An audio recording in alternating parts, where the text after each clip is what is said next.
Soc à vitre en Outapenac 033 11 256 63. Soc à vitre en Outapenac. Très sincèrement à votre service. Vous avez votre bac, ne perdez pas votre temps.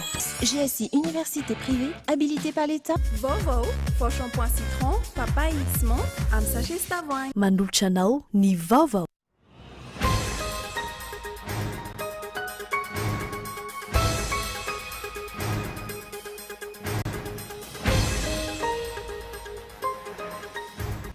Voaporofo ankehitriny fa miara-miasa amin'ny fitondrana radionarym-piana ny filoto aloha maro karavalomanana. Ministera folo amin'ireo 9 atsangana no efa ifampirarahana ankehitriny fa omena ny ankolafy ravalomanana, 12 kosa no omena ny HVM. Toy izany ihany koa ny avy amin'ny ankolafy ratsiraka izay mitaky ministera efatra na dia mbola tsy naneho ny heviny momba izay mety ho fandraisany anjara anatin'ny gouvernemanta. Jean Ravelonarivo kosa aza ny vondrona ambodivono ministera ray avy no heveriny fanjakana omena azy ireo.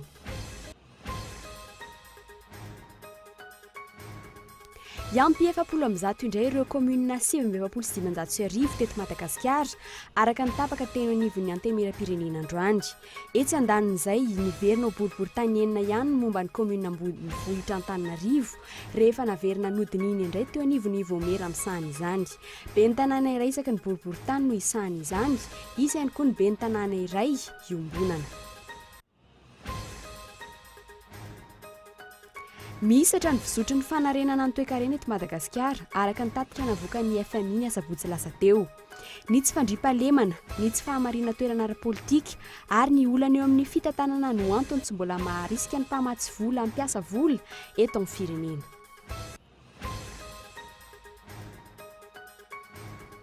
Inona no antony ampianan'ny tompony ndraiky mpanjakana anisan'ny trabona amin'ny faritra sasana tahaka ny any Menabe izay nahitana ny 900 ny fahavoazana nateraka ny fandalovan'ny rivo-doza Tsedza ny ohatran'ny 3,000 sira hetsy nisan'ireo trabona manerana ny nosy. 700 ny fahavoazana no tany amin'ny faritra Menabe avokoa. Diamondry indray no anaran'ny rivo-doza manaraka ny Tsedza ary ahina ahery no ity farany ho ny sapanapamantatra ny toetry ny andro. Any Afrique mitohatra ny ady eo amin'ny Boko Haram sy ny Camerounais ary ny Nigériana. Olona miisa 20 no lasan'izy ireo ankery no maly ary 4 ny maty tany Cameroun. Etsak'ilan'izay olona 9 no nanatanteraka fihetsiketsehana tao Paris vokatry ny tranga tany Nigériana ataon'ny Boko Haram. Ny andindiny izay rehetra.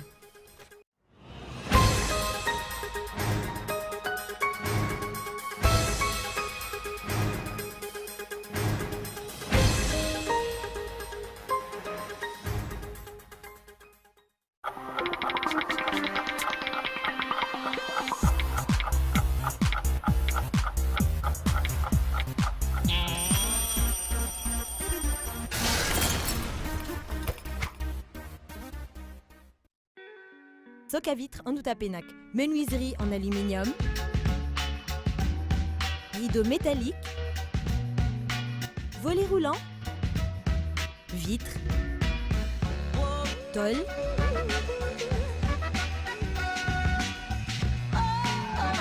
Soc à vitre en Outapenac 020 22 682 28 033 11 256 63. Soc à vitre en Outapenac. Très sincèrement à votre service. Vous avez votre bac, ne perdez pas votre temps. GSI Université privée, habilitée par l'État, vous propose 4 filières clés. Génie du BTP, informatique de gestion, multimédia et communication, marketing communication, finance et comptabilité. Examen officiel sous contrôle du ministère. Diplôme, Bac plus 2 à Bac plus 5. Offre spéciale GSI TOS. Inscription ouverte Au GSI TOS 033 84 160 56. Au GSI Antananarivo 034 60 543 90. GSI Analake 033 12 606 92. Vao Coco Naturali Coco zato isanjato. Vao Coco Tsy miparitaka. Vao Coco Tsy mandoto sady mora hoentina. Vao Coco azo antoko. Vao Coco tsara kalitao. Vao Coco tsy matahotra orana. Tsara. Vao Coco Okej. Ja. mora ampiasaina. Vao Coco Vao Coco tsara ho zao. zato ariary. Une grande promotion pour tous les clients chez Lefmate pendant la fête de Noël et le Nouvel An. Des remises seront offertes pour les salons allant de 25% jusqu'à 50%. Meubles de bureau, 30% à 35%. Salle à manger, vaisselier, table basse, 25%, 30%.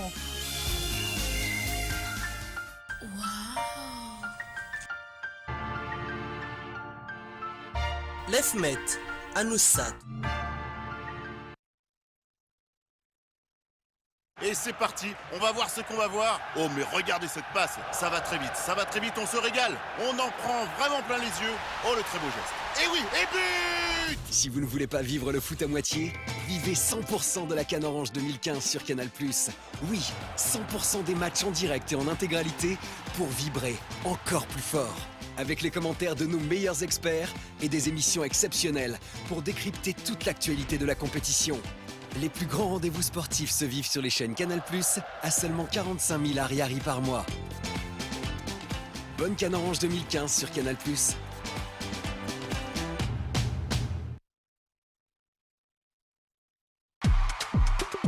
Finabidi amin'ny tranombarotra Paolay amin'ny taona vaovao ity. Maro ihany koa ireo entana azo atao fanomezana. Ampli de puissance, baffle, subwoofer 2.1, 5.1, lecteur DivX, TV LED Shangang, TV LED Hisense, panneau solaire 5 watts à 300 watts, réfrigérateur, synthétiseur, kojakoja maro an'ny vehivavy. Paolay miarahaba anao natratrany taona 2024. Paolay ny tsara indrindra trano.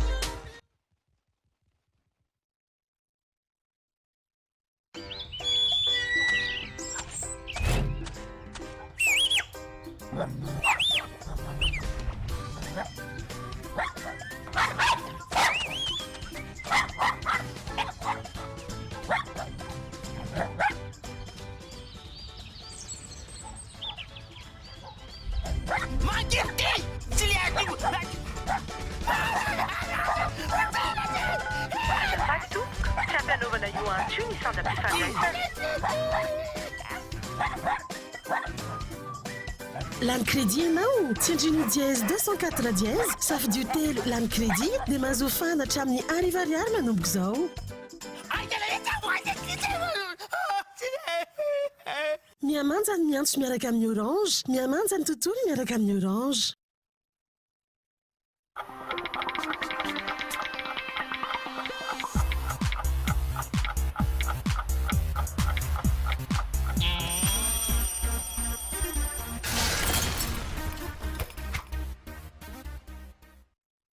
Miaraba tomboka lasongo vavy tonga sao tanatin'ny fampahalam-baovao ny fahitalavitra KOLO TV miaraba manokana ireo mpanaraka izany amin'ny alalan'ny fahitalavitra FM ny amin'ny faritany Toamasina Manasana Hoary anaraka ny vaovao hatramin'ny faran'ny pejin'ny politika avetrany no isantarantsika ny fiarana amin'ny tian'io ity tanindondoza ny fampihavanam-pirenena ahina ho fatiankarana na ho lasa fihavana ny mitovy-paika sy firena na tandona politika fotsiny ny zava-misy ankehitriny mitanila ny filoham-pirenena eo amin'ny fitondrana ny fampihavana araka ny zava-misy amin'izao fotoana izao manome avaram-patana amin'ny firiana politika hafa raha toa ka voapanga ho miavinavina sy mianjonanjona amin'ny firiana politika hafa sanatria ary ve manangam-pahavalo avy amin'ireo tokony ho namany akaiky ny filoham-pirenena matoa andatsoratra enika zarakoto manantso.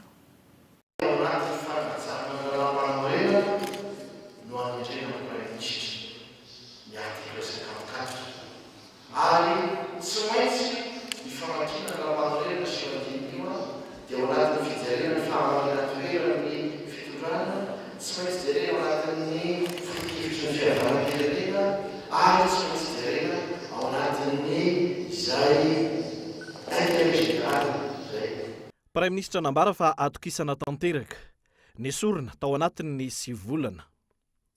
Nesorina fa tsy nahavita ary nandiso fanantenana. Saingy tsy nahalala ny nanesorana azy 3 andro mialoha izany. Afaka mahatoky anao andriamatao filoha fa vonona trano tena andray ny fepetra rehetra ilaina ho an'ny fanatsarana. Kapobatana ary ve ny nanesorana ny praiminisitra KOLO Roger toy ny manamarina izany ny zavanisy taty aoriana. toy ny manam-pirofo iny kabarin'ny praiminisitra teo aloha iny ny 7 janoary 3 andro mialoha ny 12 janoary nanesorana azy fa tery sy tsindry no nanesorana azy teo amin'ny toerany tsy nahadingana taona taratry ny tsy famarina toerany ny fitondrana rajonary mampianina ve iny tranga iny tsy maro toerana tahaka izany ihany koa ve ny fampihavana pirenena ankehitriny atreto tsy nisy nivaly ny fangatahana fionana nataon'ireo vondrona politika 5 izay nasehon'izy ireo ny ariary termin'ny Carleton taorian'ny fanambarany ny fananan'izy ireo ny maro anisa eny amin'ny antenimieram-pirenena ahafahany manolotra anarana praiminisitra re ihany koa fa tsy naken'ny filohan'ny repoblika ny fangatahana fionana nataony filohan'ny tetezamita teo aloha Andra Joelina taorian'izay inona no antony mampitody damosina sy mampiavonavona ny filohan'ny repoblika tahaka izany hoy ny mpanao politika iray akaiky ny filohan'ny tetezamita maro ihany koa no mametra-panontaniana amin'izao fotoana izao ny amin'ny hoe inona loatra no mahatonga ny filoha-pirenena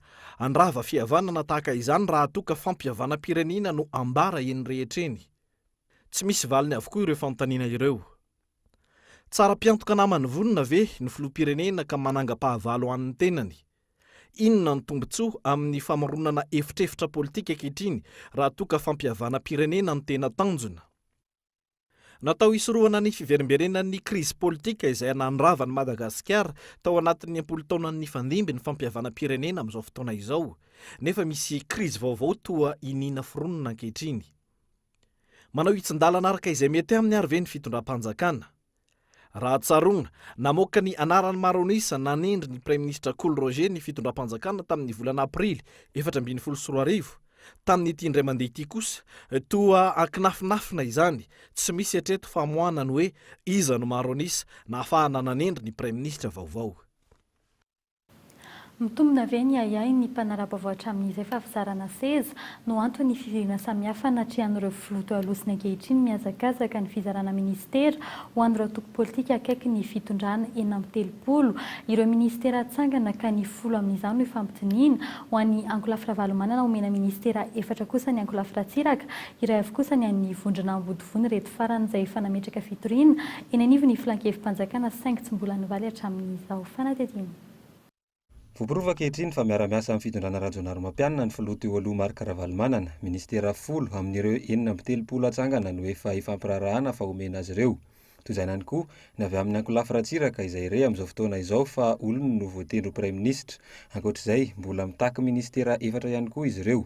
Na dia mbola tsy naneho ny heviny momba izay mety ho fandraisany anjara ao anaty gouvernemanta aza ny mivondrona ambodivony. Ministera iray avy no fantatra fa eritreretin'ny fanjakana omena azy ireo na ireo rantsana vakivaky avy aminy. Laza ho tsy miady ministera izany kosa nefa ny avy amin'ny ankolafira Valomanana raha ranontaniana mikasika izany.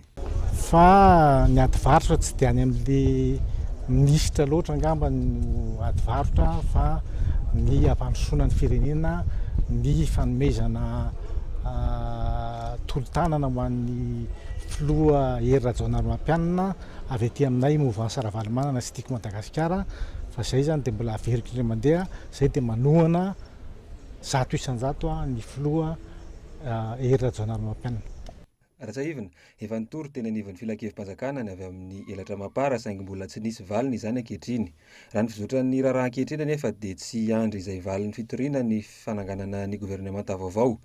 Ratsaivina no foanan'ny lalàna 2010-001 ny lalàna mametra fa miantona ny fananganana gouvernemanta rehefa misy fitoriana tahaka izao eny anivon'ny filankevi-mpanjakana. Izany hoe azon'ny praiminisitra ataony manendry ireo mpikambana amin'ny gouvernemanta ary rehefa mahazo rary ny mpitory dia rava ho azy indray izany gouvernemanta izany.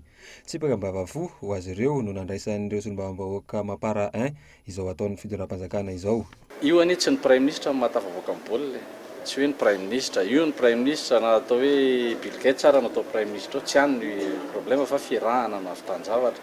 Izany hoe fiarahana ny exécutif, ny parlement, ny vahoaka mihitsy, ny fanometanana satria ohatran'ny katsika izao dia any anaty lavaka tsika no hiezaka hivoaka. Izany hoe mila mifanampy zany fa raha misy namafy be ara le misintona nefa enjana ihany koa no mandrivotra iverina dia tsy ho tafavoaka. Raha ny zava-misy ankehitriny no jerena toy ny hoe efa mahazo tokony fitondrana fa tsy ho eken'ny filankevi-mpanjakana izay fitoriana miainga eo. Antony mahatonga azy ireo mihazakazaka manangana ny governemanta vaovao izay joro mialony sabotsy ho avy izao araka ny loharanom-baovao akaiky any Ambotsotrohatra. Nahemitra tamin'ny ora farany kosa ny fanateran'ny vondrona mapara ny taratasy fangatahana ny hevitry ny HCC. Itsakilan'izay miady ho amin'izay fahazoana ministera izay avokoa ireo vondronkely rehetra hatramin'ny fikambanana samihafa eny ambany tanàna sy ny mpiaro ny zon'ny mpanjifa sy ny sisa. Fa eninandro sisa dia ho tapitra ny fehim-potoana tsy maintsy hananganana ny haute cour de justice raha ampitso no hifidy izay ho mpikambana ao anatin'ity androm-panjakana ity ny anivo ny anteny miram-pirenena. Ady hevitra be teny Tsimbazaza ny mikasika izay fepetra ahafahana mirotsaka hovidiana voalaza tao anatin'ny tatitra nataony Vaomera fa olona 70 taona no mihoatra no afaka mirotsaka ary manatraiky efa 3 taona farafahakeliny amin'ny resaka lalàna no lavin'ny ankamaroany solombavambahoaka nefa izany tapaka ny atoandro teo fa tsy misy ny fepetra manokana ho an'ireo solombavambahoaka te hirotsaka hovidiana ho mpikambana eo anivo ny HCJ afaka mirotsaka avokoa ny rehetra isan'ny efare ny firotsaka hovidiana député Jaovato avy any Antala sy maître Antra Razafy Manantsoa. Fa iombolo eo amin'izay pejy ny politique izay hatrany commune vaovao misy 700 no lanty ny anivo ny anteny miram-pirenena anampisy ireo efa teo aloha etsakilan'izay niverina ho boriboritany 9 ihany ny momba ny commune Ambonivohitra Antananarivo rehefa naverina nodininy indray teo anivo ny Vaomera misahana izany be ny tanàna iray isaky ny boriboritany no isahana izany isy ihany koa ny be ny tanàna iray ombonana izay hovidim-bahoaka fanadidina. Iampy 700 indray izany ireo commune 760 teto Madagasikara hatr'izay. Androany hariva no lanina teny anivo ny anteny miram-pirenena ireo commune vaovao ireo. 500 ny fangatahana, 70 kosa no neken'ny ministera. Saingy niakatra ho eo 700 io izany rehefa nodinina teny anivon'ny komisiona tamin'ny herinandro lasa. Efa nisy kosa ny fandiniana fitsinjaran'ireo commune vaovao manerana ny nosy.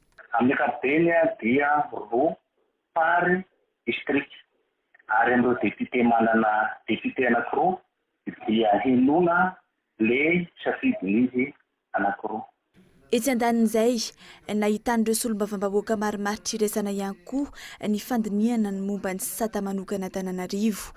Niverina ho boriboritany 9 ihany ny commune Ambonivohitra Antananarivo raha toa ka efa nisy ny fandiniana ny ampitomboana izany ho boriboritany 920. Iova ihany koa fomba fividian'ilay ben'ny tanàna itambarana raha toa ka mpifidy vaventy na grand électeur ny voalazan'ilay volavolan-dalàna teo aloha fa hifidy azy. Ary ilay fifidianana izay mivantana. Taloha lasa mivantana fifidianana ny ben'ny tanàna n'Antananarivo renivohitra sy ny fifidianana ny ben'ny tanàna ny boriboritany. Arak'izany, tsy tafavoaka teny Tsimbazaza ny hevitry ny governemanta nitatra ny commune 10 manodidina ny Antananarivo renivohitra. Raha tsy ahivina, ity volavolan-dalàna ity no antony nanaovana voalohany indrindra izy fivoriana tsy ara-potoana izao. Amin'ny larobila izao, amin'ny 10 sy amin'ny 3 ora no andiniany ity sata manokana Antananarivo ity.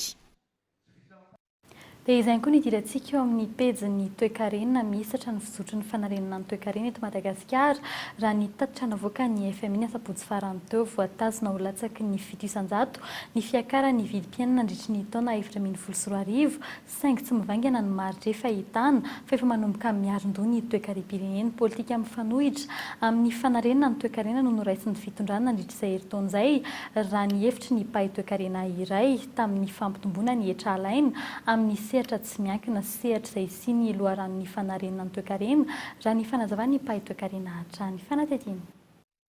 Niakatra 12 faingo enisan-jato ny tany fampidiran-ketra tamin'ny taona 2024 raha ampitaina tamin'ny tanjona notratrarina tombanana iakatra hatrany amin'ny 12 faingo 300 kosa izany ho amin'ny taona 2024 raha niviana ao anatin'ny drafitra-asa-pirenena vonjimaika momba ny fampandrosoana ny PND intérimaire sarotra ny anatanterahana izany noho ny tsy fahampian'ny fitaovana sy ny vola ampiasaina hitakina hetra any amin'ny faritra tsirairay. Raha isan-jato ny vola ampiasaina ho an'ny fitsinja raha-pahefana raha ny voasoratra amin'ny lalàna feny teti-bola 2024 tokony hahatratratra any amin'ny 400 izany raha ny voalaza ny mpahay toe-karena iray ahafahana manarina ny toe-karena. Ka ilay izy zany ny politique fiscale tsy maintsy incitative ilay izy izany hoe ahafahan'ilay olona mazoto mandohetra izay aloha ny voalohany dia any amin'le ny fahazotoana mantoetra ny matetika koa hoe satria mahita olona tsy mantoetra ny olona dia tsy te handoko hoe fa maninona za ihany no mantoa fa maninona no sasany tsy mantoa dia zany zavatra zany ao anatin'le izy tola for manarakaraka an'izany mety le tahaketra mihitsy ny mety ajanona dia za koa mieritreritra hoe satria raha hanao élargissement ny assiette fiscale zany izy tsy maintsy any amin'ny faritra rehetrrehetra zany tsy maintsy takiana dia ny dikan'izany zany miasa bebe kokoa zany ny direction des impôts rehetra direction régionale rehetrarehetra. Atao miandalana izany ho ny filoham-pirenena ny 9 janoary teo. Lara-pamehana sa tsy ny fanapaream-pahefana arabola. Tsy mametra fepitoana antanterahana izany ny fitondram-panjakana. Isan'ireo tsy resy lahatra amin'ny politika panjakana tao tanatin'ny herintaona ny FMI ary nanaitra ny fanjakana ny faran'ny herinandro teo. Ny tsy fandriampahalemana, ny tsy fahamarinana toerana ara-politika ary ny olana eo amin'ny fitantanana no antony tsy mbola maharisika ny mpamatsy vola ampiasa vola eto amin'ny firenena. Na ireo mpahi-toekarena eto an-toerana aza mahita fa manjavozavo ny politika ara-toekarena eto Madagasikara ankehitriny. Misy fepetra maro tsy maintsy takiana amin'ny mahabanky azy, amin'ny mampampindram-bola azy, dia tsy maintsy misy fepetra maro zay tsy maintsy takiana aloha ka rehefa feno le fepetra zay ianao vao afaka omena vola. Inavy moa le fepetra voalohany le teneniko teo fananana politika matotra, politika pampandrosoana mazava ampiasanao an'le vola fa tsy hoe omenanao le vola dia tsy hitakory nanaovana azy ary zay aloha voalohany indrindra. Faharoa manarakaraka izay ihany koa dia zao mila stabilité politique izy mila bonne gouvernance izy zay tadidio ny FMI raha vao miresaka FMI tsika dia ninazy zany bonne gouvernance aloha mandeha voalohany ary le bonne gouvernance misy politika mazava tsara mihitsy zany apetraka amin'ny fanjakana amin'io resaka bonne gouvernance io amin'io resaka fifidianana ekipe io membre ny gouvernement io Fitombony arkarena 500 ny tanjana ho an'ny taona 2024 ankoatran'ny fiezahan'ny fiakaran'ny vidim-piainana ho 700. Io fiakaran'ny vidim-piainana io izay efa hita taratra ankehitriny fa sarotra ho fehezina noho ny fampiarana ny vidin'entana tena izy na ny vérité de prix sy ny fiakaran'ny viditsolika eto Madagasikara. Viditsolika izay tsy maintsy hiakatra indray amin'ny volana febroary ary hahatratra 4,000 ariary amin'ny volana jona. Tsy maintsy hisy araka izany ny fantarana ny fakana etra eto amin'ny sehatra samihafa ahafahana mampitombo ny vola miditra amin'ny kitapo-molam-panjakana.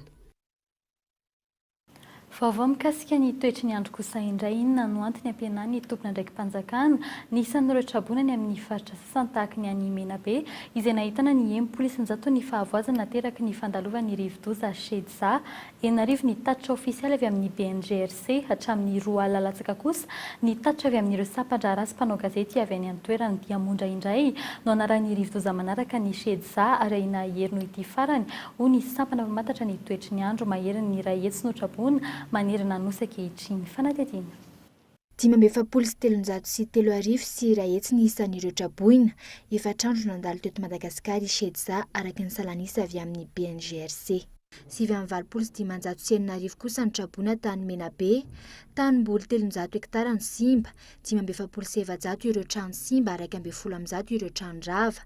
Ity tarehimarika momba ny Menabe ity izay niteraka resabe hatramin'ny androany maraina. Tany an-toerana ny 7,100 ny fahavoazana nahateraka i Shedza, nefa raha ny tarehimarika ofisialy kely dia kely ny isan'ny traboina tany an-toerana raha ampitahaina amin'ny tany amin'ny faritra hafa. Anatin'ity zao nisy an'ireo 6,000 le 6,589 no azony avany ka le 18,000 aloha amba tsy marina.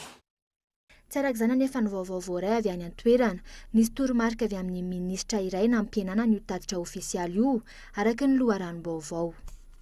Manam-pahefana teo zany natao hoe 500 zany olona trabona zany mipetraka eny amin'ny école zany fa raha toa zany ohatran'izay mihitsy zany ny olona trabona teo Moldavaka. Tena mivary zao vidin'ny vary. Vidin'ny vary zao eo amin'ny 5,700 sy 700 ny kapoaka zany. Ny voamaina zany, ny voamaina lasa miakatra tany amin'ny 1000 ariary any ny kapoaka. Ny akota zay zany ny trabona zany maro ihany ny trabona zany misy mifoky tany anankitelo zany tena tena tatran'le rano zany. Zay mifoky tany Namaoratsimo, Tanambao, Akisirasira. Arak'izany fokontany telo no trabona ny Morondava, mahatratra 2 alina ireo trabonany amin'ny faritra iny ary niakatra avokoa ny vidin'entana any an-toerana toy ny vary izay niakatra avy telo eny ary sandainatra amin'ny 10 ariary ny kapoakan'ny voamaina ankehitriny raha toa ka 300 ariary izany teo aloha. Ho an'analamanga kosa indray nahatratra 424 alina ireo trabona ary 4 ny maty. Ny ankamaroany amin'izy ireo dia napetraka ao amin'ny gymnase couvert Mahamasina sy ao amin'ny ANS Ampifloa. Aorian'ny Shedza rivo-doza mahery iray hitondra ny anarana hoe Diamondra no andalo eto Madagasikara. Raha ny momba vinavinan'ny cyclone zany dia namoaka ny sapapikaroana eto amin'ny météo malagasy mbola isy cyclone anankiray ankoatran'ny Shedza amin'ity taonan'ny cyclone ity. Raha ny salanisa farany navoaka ny BNGRC io maraina io amin'ireo iray etsy mahery 424 alina teto Antananarivo ary 424 alina tany ivelany Antananarivo, 420 kosa no maty, 3 teto Antananarivo ary 12 tany ivelany Antananarivo, 224 ireo tranondrava, 279 teto Antananarivo ary 279 ivelany Antananarivo. Mbola vokatry ny fandalovan'ny rivo-doza trano 240 miorina teo ambony fefilon'ny soavana no nentin'ny rano niaraka tamin'ny fefilo teny Anosy Zato andrefana ny alan'ny asabotsy farany teo. Tsy nisy ny anafono ny fepetra mialoha no raisy ny tompona andraikitra teny an-toerana nanala ireo mpona tamin'ny trano finanana izay tsy manara-dalàna noho izany miorina teo ambony fefilo efa mpiandrasana ny valon'ny fangatahana fanarenana ny fefilo avy amin'ny apipa kosa ny bentanana amin'izao fotoana izao. Fanadidiny Oliva Antriniala. Tsy mbola afaka miverina any amin'ny fonenana ny mponina 375 monina eny Anosy Zato andrefana, mbola tsy miverina amin'ny laony ny avony rano niakatra nandritra ny fahavakisan'ilay fefilo eto Soavina. Ankoatra ireo trano rodana tanteraka, tokantrano 436 no mbola difotry ny rano ary tsy azo ipetrahana hatramin'izao. Ireo zany hita azontsika porofona. Ity trano ity nirodana dia nirodana nakato amin'ity trano ity. Dia nirodana daholo ireo, misy efitra maromaro trano ireo. Ankoatra ny eto aminay fotsiny zany fa ny ambany mbola maromaro ny trano nirodana. Iny tapaka mihitsy raha ohatra zany ianao miditra dia atsaty zany ianao dia nanentana ary mitsingevangevana sy sisa tsy afaka nisangana tsy sasany voaka ty atokotany ramberotra ty ary tonga atrabona simba trano zavatra maro ary zay mbola tsy mahita sisa raha trano ipetrahana Mitaky ny anamboarana maika ity fefilo ity ny ben'ny tanàna Anosy Zato andrefana, manao antsoavo amin'ny apipa sy ny ministeran'ny asa vaventy izy ireo. Mikasika ilay fefilo vaky zany efa nandray andraikitra ny komuna. Efa nalefa ihany koa ny filazanany amin'ny apipa amin'ny fangatahana gony zany asiana fasika amin'ny fanohanana amin'ilay fefilo. Nonga manataontsika hoe miankina amin'ny apipa iny satria raha tena hitany apipa tokoa fa tena lara-pahamehana zany ny fanaovana an'io le fefilo io dia mino fa na dia ao anatin'ny 420 ary izy dia tonga. Raha mitatra ity fahavoazana ity, mety hitatra hatramin'ny tanimbary hatrany amin'ny 910 hektara manodidina ny fahasimbana sy ny fahavoazana vokatry ny fasika sy ny fotaka entin'ny rano. Mahery ny 4,000 ireo traboina atao amin'ny komina Anosy Zato andrefana vokatry ny fiakaran'ny rano hatreny Ambalahana. Fanandeha ihany koa ny resaka tato ato fa atahorana ny fiotsahan'ny tunnel ambany sy ireo fototra-afitrasa izay miorina eo ambony raha nanontany any mikasika izany ny tompona andraikitra teo anivon'ny komina Antananarivo renivohitra androany dia nanambara fa raha ampitso maraina no hitondra fanazavana mikasika izany ny PDS n'Antananarivo mandritra ny valan-dresaka izay ho tanterahiny amin'ny mpanao gazety. Fa trangam-piarahamonina kosa indray no entina aminao manaraka toky eto Antananarivo renivohitra voatanana ny famakiana fasana nisy namaky ny alin'ny asabotsy farany teo ny fasambe morabiby eny Ambomiandry taolambalo 70 no tsy hita. Manao antsoavy ny mponina Antananarivo ireo tompom-pasana mba samo mailo sy anara-maso matetika ny fasany amin'ny tranga tahaka izao. Tokony arovana ihany koa ireo fasana manatantara rehetra toy ny fasandray ny ary. Fanadidiny Kahitao Ndretsilavo.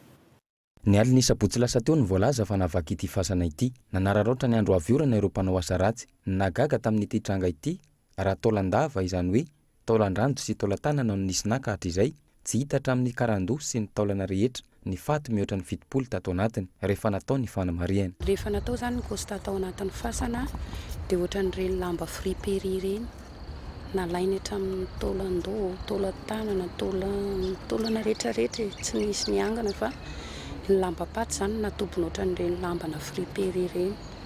Dia rehefa nijerena koa zany izy eo amin'ny faty 70 mahery eo zany ny total razana tsy hita tao 5 6 tavela zay raizana lena. Eto voatanana tsy mbola fantatra treto ny navanana ny loza. Ny fiandohan'ny taona 700 tany hoany no efa nisy teto ity fasana ity izay natokany mpanjaka ranavalina ho an'ireo tanàna Kirabiby sy Ravololona, mpitarintafika nampandritany tany Atsimo sy tany Analanjorofo. Enao ngamba mivavaka, mino raha mivavaka ianao mbola tsy nangataka tahiny fasanay na hoe mbeny ny fasanay ho an'ny tokantrano matetika ny vavahana amin'ny fiarakodia ho amin'ny fitaovana ho an'saina fa dia miova indray zany zao ny fihetsika rehetra nampitandro filaminana ary manao rôntra tsy tokony andalo fotsiny satria eritreretinao nge raha amin'ny 1 alina ianao ivoaka vidy fanafody any amin'ny pharmacie de garde mandalo eto fantatra hoe fasan'ny be io misy lampe dépôt sy mipotra tapoka avy any amin'ny lavaka mampitahotra ihany hita amin'ny télévision fa betsaka ny tratra dia rehefa tratra le izy dia gadra fotsiny le olona mitondra an'le taolapaty fa tsy mitohy ny enquête ka zay zany ohatrany hoe tokony mba ho jerena akaiky. Vao tsy ela akory ny 27 ny volana Desambra 2012 lasa teo fasana roa ny vaky teny Ambohimailala Ilafy ary mpiandry-omby no natsikaritra fa vaky ireo fasana roa ireo. Ny 10 ny volana Septambra lasa teo ihany koa tsy ahivana nisy fasana vaky teny Ampitatafika karazana 13 tamin'ireo 12 no tsy hita. Ity indray mitoraka ity kosa ity no fasana naverezana razana be indrindra hatramin'ny tantaran'ny vaky fasana teto Antananarivo sy ny manodidina. Pejin'ny sosialy vaovao avy any amin'ny faritra miaina ao anatin'ny aizina mandritry ny ora maro ny mponina ao Mahajanga efa ho herinandro zao raha ny vaovao azo avy amin'ny jirama dia efa simbana milina indray no mahatonga ity olana ity efa manomboka miakatra ny feo ankehitriny ao an-tampon-tanàna ny Mahajanga ao anatin'ny fotoana tena ilaina ny jiro manomboka amin'ny 10:00 ka hatramin'ny 1:40 alina ny fahataparana miverina ora vitsy ny jiro dia tapaka indray manao antsova araka izany ny mponina ny an-toerana manoloana izay tranga fahatapahan-jiro izay. Fa eo amin'ny tontolon'ny asa fanaovan-gazety kosa indray amin'ny alahelo no nandrenesana ary iombonana alahelo amin'ny fianakaviany Vanovato Jean Martial zoko be ao amin'ny asa fanaovan-gazety ary mpiara-miasa tao amin'ny La Gazette de la Grande Île izay nodimandry omaly amin'ny anaran'ny fianakaviam-be ny KOLO TV sy ny KOLO FM amin'ny anaran'ny sampana fampalalambavao rehetra eto amin'ny fahitalavitra sy ny onjam-peon'ny KOLO no ampahirezana ny fianakavian'ny tompokila. Fa izay koa ny ampitatsika ny amin'ny maresaka avy any ivelany any Afrika mitohy hatrany ny ady eo amin'ny Boko Haram sy ny Camerounais ary ny Nigériana. Olona miisa 20 no lasan'izy ireo ankery ny omaly raha 4 no maty tany Cameroun. Etsakilan'izay olona 9 nantanteraka fihetsiketsehina tao Paris vokatry ny tranga tany Nigériana ataon'ny Boko Haram fanadidina eo amin'ny sary ny France 24. Anisan'ny fangalanan-kery lehibe indrindra tao Cameroun ny tranga omaly. Cameroun indray no lasibatry ny Boko Haram miisa 100 tao aoriana Nigeria tamin'ny farany herinandro lasa teo. Tafakatra 20 ireo nalanan-keriny ahitana ankizy vehivavy hatrany tamin'ny tanàna roa tao Cameroun omaly. Hatreto 4 no fantatra fa maty. Nifanesy ihany koa ireo trano mpamokarana may. Nitsaom-ponenana avokoa ny mponina tamin'ireo tanàna roa tao Cameroun ireo. Ny tobin'ny miaramila no lasa fonenan'izy ireo tao aorian'ny fanafian'ny Boko Haram. 700 ireo fiara tafika Tchadien no hiatrika ny Boko Haram miisa 100 izay nanafika ny Cameroun tao aorian'ny fandefasan'izy ireo horonan-tsary ho an'ny Cameroun sy ny filohany Idriss Déby. Ankoatra izay, mbola misy ireo angidim-by entin'ny Cameroun anafoana tanteraka ny Boko Haram any toerana raha nambaran'ny filohany. Ity farany izay nanao antso avy amin'ny firenena afrikana hiatrehana ny Boko Haram. Etsakilan'izay, anjatiny ireo mpanao fihetsiketsehana nivory tetsy Paris manoloana ny tranga tany Nigeria tamin'ny farany herinandro lasa teo. Nanentina ny afrikana na ny toerana sy ireo any ivelany hiara-hiatrika ny Boko Haram izy ireo. Iverina eto an-toerana koa sika eto anatin'ireto vaovao nisongadina ireto ministera folo amin'ireo 6 atsangana no efa ifampirarana ankehitriny fa omena ny ankolafy valomana ny 12 kosa no omena ny HVM toy izany ihany koa ny avy eo amin'ny ankolafy ratsiraka izay mitaky ministera 4 fa iampy 70 indray ireo commune sy 790 eto Madagasikara raha nitapaka teny anivo ny anteny miram-pirenena androany. Fa misatra kosa ny fizotry ny fanarenana ny toekarena eto Madagasikara raha ny tatitra navoaka ny FMI sabotsy farany teo ny tsy fandriampahalemana ny tsy fahamarina toerana ara-politika ary ny olana eo amin'ny fitantana no antony tsy mbola mahasarika ny mpamatsy vola ampiasa vola eto Madagasikara ary farany mihoatry ny 3 sy 1 hetsy nisan'ireo trabona manirana nosy nateraky ny fandalovany rivodoza shedza dia izay ihany koa no entina manakatra ny fampalalam-baovao tamin'ny tianio ity sorona ianao niaraka tamin'ny hatramin'ny farany fotoananao indray raha mpitso tahaka izao veloma tompoko.